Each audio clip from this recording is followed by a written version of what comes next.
let's start with the collapse into administration of Bonza, the low-cost airline that lasted barely 12 months. It's joined a long list of airlines that tried but failed. So think Tiger, Air Australia, Ozjet, Impulse, Compass, Mark 1 and 2, of course, and Ansett. Even Virgin Australia fell into administration only to be hauled out by AIP Capital. And here's the trouble with being an airline.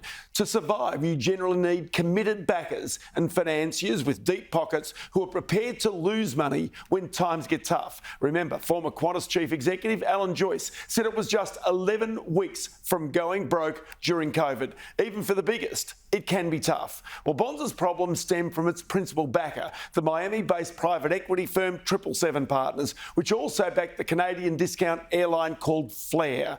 Well, 777 Partners had a deal with Boeing to buy 737 MAX 8 jets, 20 of them. But to exercise that right, Boeing insisted that 777 had airlines to actually deliver the aircraft to. So along came Flair in Canada and Bonza here. It took a slice. But the jets generally here were too big for the alternative routes that Bonza tried to fly.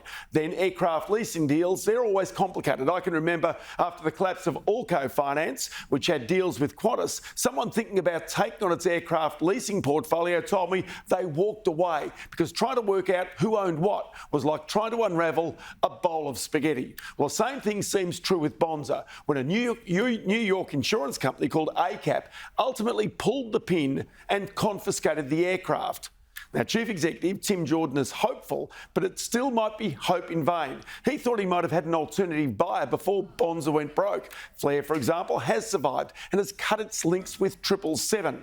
But when you think that Australia can only survive with two domestic airlines, you've also forgotten Rex, Regional Express, which lost $3 million in the 6 months to December, and $16.5 million in the half year before that, is led by major shareholder Lim Kim Hai, who runs the airline from Singapore. That said, the stock market values Rex at just $87 million, compared with Qantas at $9.5 billion. Yet the travelling public need a viable and competitive domestic landscape. And that includes the airlines and the airports coming to firm agreements about who can land and at what cost. Well, a former ACCC chair, that's Graham Samuel, he's been appointed chair of a new airline industry group called Airlines for Australia and New Zealand. It includes Air New Zealand, Qantas, Rex and Virgin. The airports clearly are in their sights. And I think this highlights a problem that the airlines have been arguing about now for many years. A for ANZ, Airlines for Australia and New Zealand, has been going for some 5 or 6 years now. And we've been arguing with the Productivity Commission, with successive governments and with the airports to say, just do one simple thing. Apply what are known as the aeronautical pricing principles, and they are pricing principles that basically say airports must negotiate in good faith with airlines, and in the event of an intractable dispute, it should go to an expert commercial arbitrator for resolution, not to the courts. That's legal fees and you can spend years in that.